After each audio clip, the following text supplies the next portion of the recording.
Obrigado, filho. Bom, nasceu então aqui a Fernanda. E que é a probabilidade que a Fernanda seja AB. Ou seja, a Fernanda precisa ser IA e B. Tá bom. É possível? É possível. Por quê? Ela consegue receber o gene A da mãe, ela consegue receber o gene B do pai. Agora, para eu determinar isso, determinar a probabilidade, eu preciso do outro alelo, tanto do pai quanto da mãe. E aí o exercício ele foi muito gente boa comigo e diz o quê? Ó, o avô paterno possuía sangue do tipo O. Então, o avô aqui, por parte do pai, ele era izinho. E a avó, por parte da mãe, ela também era izinho. Para que serviu isso? Isso serviu para eu conseguir determinar o genótipo dos pais. Porque se o meu avô era izinho, ele só tem um gene para mandar para o meu pai. Então, o meu pai ele é do grupo sanguíneo B, mas ele é heterozigoto entre o B e o izinho. Tá? Porque o avô só tinha o izinho para mandar. A mãe, a mesma coisa. Ela é heterozigota do A com o izinho, porque a minha avó só tinha o izinho para mandar para ela. Então, maravilha. Descobri o genótipo dos meus pais, dos pais da Fernanda, no caso. Bom, vamos fazer o cruzamento. Então, aí vocês façam do jeito que vocês preferirem, né? Usa o quadradinho do primeiro ou usa distributivo. Então, o que pode acontecer? Esse IB do meu pai pode encontrar o IA da minha mãe, aí ficaria IA e B. Esse IB do meu pai pode encontrar o Izinho da minha mãe, aí ficaria IB, Izinho. Acabou esse gene, esse alelo. Agora vamos para o outro. Esse Izinho do meu pai pode encontrar o IA da minha mãe, aí ficaria IA, Izinho. E aí, esse Izinho do meu pai pode encontrar o Izinho da minha mãe, e aí ficaria Izinho. Maravilha, essas são todas as possibilidades de genótipo da Fernanda. A chance da Fernanda ser AB. Então, a chance da Fernanda ser AB, ela seria AB em uma das 4 possibilidades. Então, 1 de 4, 25%. Alternativa D. D de dado. Tranquilo? O que eu queria que vocês percebessem foi algo que eu comentei na última aula também, tá? Quando nós falamos de polialelia. Qual que é a mecânica para você fazer o exercício de polialelia? É a mesma mecânica da primeira lei de Mendel. O que muda é o jeito que eu vou interpretar. Tá? Eu fiz exatamente uma primeira lei de Mendel aqui. A única coisa que mudou é que esse fenótipo aqui vai ser um fenótipo específico, não é? Ele é um heterozigoto diferente, é um heterozigoto codominante. Mas a forma de resolver um exercício de polialelia é exatamente a mesma da primeira lei. A gente só vai interpretar o resultado com uma diferençazinha. Vamos ver. O 2. Pode ser 2. Mariazinha, criança abandonada, foi adotada por um casal. Um ano mais tarde, Antônio e Joana, dizendo serem seus verdadeiros pais, vêm reclamar a filha. No intuito de comprovar a veracidade dos fatos, foi exigido um exame do tipo sanguíneo dos supostos pais, bem como de Mariazinha. Os resultados foram, então, Antônio, o pai da Mariazinha, B positivo. Joana, mãe da Marinha, A negativo. Mariazinha, fator RH, negativo, sangue do tipo O. Você conclui o quê? Muito bem, então vamos trazer tudo isso daqui para o nosso âmbito. Você tem o Antônio. Não dá para pôr vermelho. Você tem o Antônio. E B positivo, então ele é IB, alguma coisa. Não dá para saber. E RH positivo, Rzão, alguma coisa, também não dá para saber. A Joana, ela pertence ao tipo sanguíneo A, então ela é IA alguma coisa. IA alguma coisa. E ela é RH negativo, ou seja, Rzinho. A filha, a Mariazinha. Maria. Ela ficou O, então Izinho, negativo, Rzinho. Maravilha. Vamos analisar aqui as proporções, as proposições. A Mariazinha pode ser filha de Joana, mas não pode ser filha de Antônio. A Mariazinha pode ser filha da Joana? Pode, se a Joana for heterozigota, né? E a Izinho passaria o Izinho para cá. O fator RH, ela também pode ser filha da Joana, né? Porque ela é Rzinho, assim como a mãe. Então a mãe mandaria um dos Rzinhos para ela. Então pode ser filha da Joana, sem problema. Ela não pode ser filha do Antônio? Bom, o Antônio, se ele for IB Izinho, ele pode mandar o Izinho para a Joana também. Então, se os dois forem heterozigotos com Izinho, ele pode mandar também. E ela também pode ser filha do Antônio se ele for Rzinho. Então, ela pode ser filha da Joana, mas ela também pode ser filha do Antônio, dependendo do genótipo deles. Então, essa afirmativa está errada. Mariazinha não é filha do casal. Posso afirmar isso com certeza absoluta? Não. Existe a chance dela ser. A C, Mariazinha é filha do casal. Eu também não posso afirmar isso com certeza. Ela pode ser, mas ela pode não ser. D, existe a possibilidade de Mariazinha ser filha do casal, mas não se pode afirmar. E aí, Mariazinha pode ser a filha do Antônio, mas não de Joana. Mesmo raciocínio da A. Ela pode ser filha do Antônio e da Joana. Existe essa chance. De forma que a alternativa correta, B. Existe a possibilidade, só que eu não posso afirmar. Pelo menos eu não posso afirmar com essas informações que ele me deu. Se ele completasse o genótipo dos pais, talvez eu pudesse. Talvez. Ok? Ok, ok? Ok. Oi?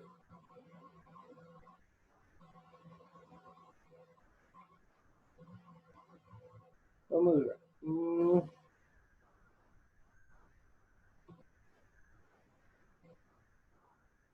Vamos pegar esse 3. Adoro exercício de julgar alternativo. UP. João Silva, jovem, estudioso, aplicado e muito responsável. Estudante de uma escola do estado de Pernambuco, foram selecionados para o particular da Olimpíada Estadual de Biologia. No dia da Olimpíada, foi entregue a ele uma avaliação na qual havia as seguintes afirmações sobre alelos múltiplos. 1. Os alelos múltiplos são resultantes de mutações sucessivas de genes pré-existentes de um determinado locus, e seus efeitos genéticos dependem de suas relações de dominância. Perfeito, né? Como eu disse na aula, acredita-se de fato que esses alelos surgiram de mutações dos genes, não sabe se é dominante ou recessivo, mas a partir da mutação de alguns genes, e sempre num caso de polialelia, eu vou ter aquela ordenzinha de dominância, né? Eu vou ter uma relação de dominância específica, né, entre aquelas variações de genes. Então, primeiro, Certo? Certíssimo. Nos gametas de um indivíduo diploide, podem existir 2 alelos múltiplos diferentes de uma determinada série. E nas células somáticas, apenas um. Isso é um exercício que remete para nós os conceitos que a gente viu antes. Nos gametas, eu vou ter 2 alelos. Os gametas são células com os cromossomos separados. Então, no gameta, eu vou ter metade dos meus alelos. No gameta, eu tenho somente um alelo para cada característica, porque eu só vou ter um dos cromossomos homólogos. E nas células somáticas, ou seja, em todas as outras células do corpo, eu tenho os 2 normalmente. Então, aqui está invertido. Essa é falsa. 3. Alelos múltiplos mutantes que surgem estabelecem condições para o aparecimento de mais de uma nova expressão fenotípica daquele caráter naquela espécie. Olha só, interessante, né? Alelos múltiplos mutantes que surgem estabelecem condições para o aparecimento de mais uma nova característica. Correto, né?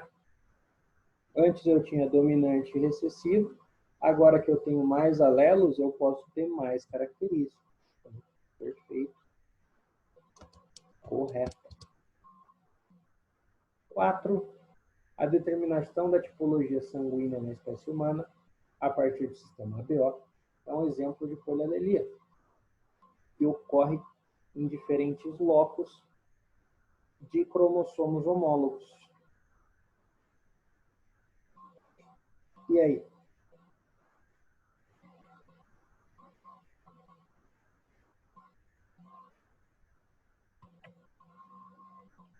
E aí? Não tem que ser no Tá mesmo certo. loco? A determinação da tipologia sanguínea na espécie humana a partir do sistema ABO. Show de bola. É um exemplo de polialelia. Show de bola. Que ocorre em diferentes locos de cromossomos homólogos. Acontece onde? No mesmo locus? mesmo locus. Entendi. Eu vou ter a diferença de genes, só que esses genes vão estar na mesma região. Eles vão estar no mesmo locus. A diferença é que nesse locus, ao invés de eu encontrar somente o dominante ou o recessivo, eu posso encontrar, por exemplo, 4 genes diferentes, 5 genes diferentes. No caso do sangue, eu posso encontrar 3 alelos diferentes. Só que todos esses alelos vão estar na mesma região. Na região do DNA responsável por dar ou não aquela proteína para minha massa. Então, essa está falsa. Por quê? No mesmo locus. 5. Os alelos múltiplos são capazes de causar alterações estruturais nos genes, de forma que é possível ocorrer mais de um par de alelos para um determinado gene. Verdadeiro, não é? Correto? A base do alelo múltiplo é isso. Você ter alguma alteração, alguma mutação nos genes que você já conhecia, surgirem novos genes, e aí eu vou ter mais de uma possibilidade, não é? Vou ter, na verdade, mais possibilidades para juntar o meu fenótipo. Não vai ser só IA e 0. Vai ser IA e A, I 0 e 0, IB e B, IB e 0. Então, correto. Isso me permite mais de um par de alelos para um determinado gene. Ó, possível ocorrer mais de um par de alelos. Então, o que eu tive aqui? 1, 3 e 5 corretas. D. Alternativa D. D de Johnny. Vamos ver.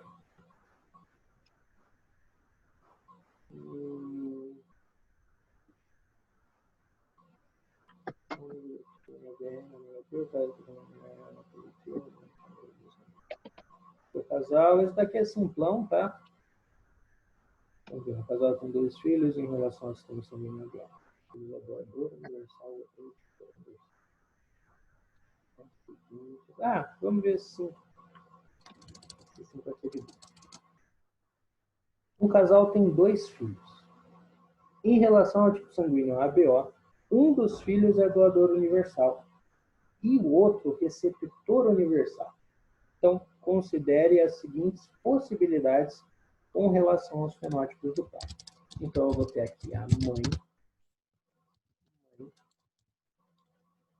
com um fenótipo, vou colocar alguns tracinhos, a gente já vê isso, e o pai com os fenótipos, alguns tracinhos também. Eles tiveram, eu vou chamar de filho 1, e esse filho 1, gente, ele é doador universal, né? Um dos filhos é doador universal. Qual que é o tipo doador universal? Doador universal é aquele que tem a hemácia mais lisa possível. A hemácia com a menor quantidade de aglutinogênios. Exato. O doador universal é o O negativo. Boa para todo mundo, não tem restrição, a hemácia dele é completamente lisa. O filho 2, completamente lisa porque a gente está analisando. O 2, ele é receptor universal. Ou seja, no receptor universal, o que precisa acontecer? A hemácia dele tem que ter tudo. Então, a hemácia dele tem que ser o mais ocupada possível, porque aí, dessa forma, ele não tem aglutinogênio nenhum. Ele não tem defesa contra nada e ele pode receber tudo. O receptor universal é o AB positivo.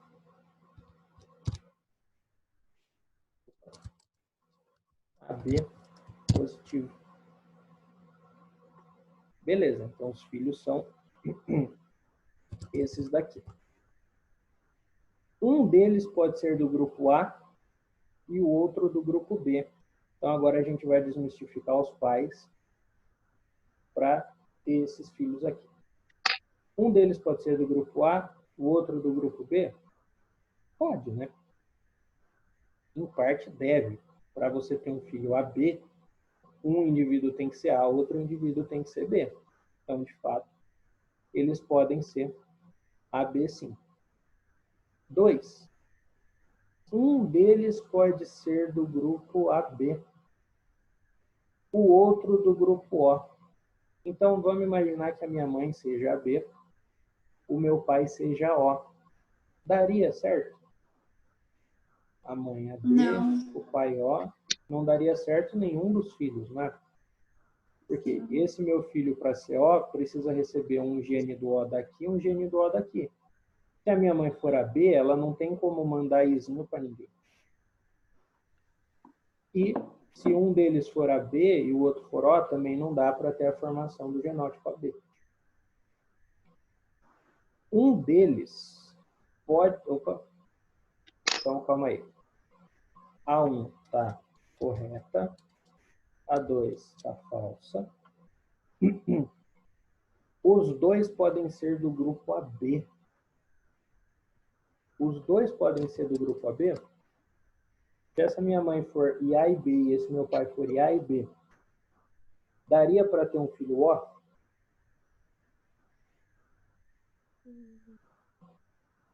Não, né? Não. Se os dois pais forem AB, é 100% de chance do filho ser AB também. Então, falsa. Falsa, falsa, falsa. Dessa forma, então, 1 verdade, 2 e 3 falsos. Apenas a 1. Letra A. A6. Ei, polêmica. Polêmica.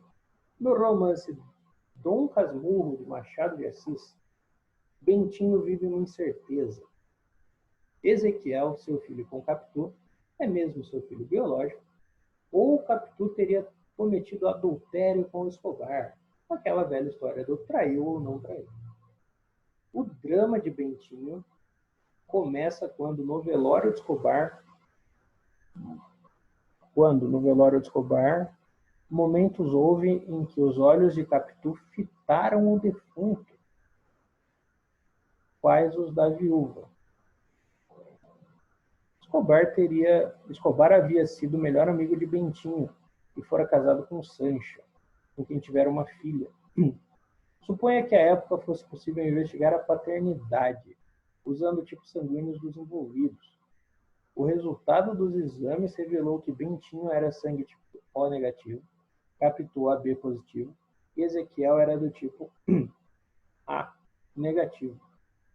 Como Escobar já havia falecido, foi feita a tipagem sanguínea de sua mulher, Sancha, que era do tipo B positivo, e da filha de ambos, que era do tipo AB negativo.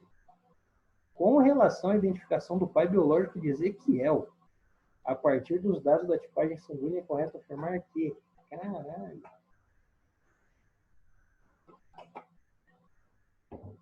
E aí? Mais fácil perguntar para o Machado de Assis. Mas, né, o Machado Realmente. já morreu. Então, não rola. Vamos fazer assim.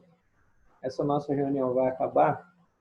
Eu vou copiar isso daqui num outro documento do Word para a gente fazer, tá? O link é o mesmo, beleza? Vou fechar aqui e abrir de novo só. A gente já volta. Beleza.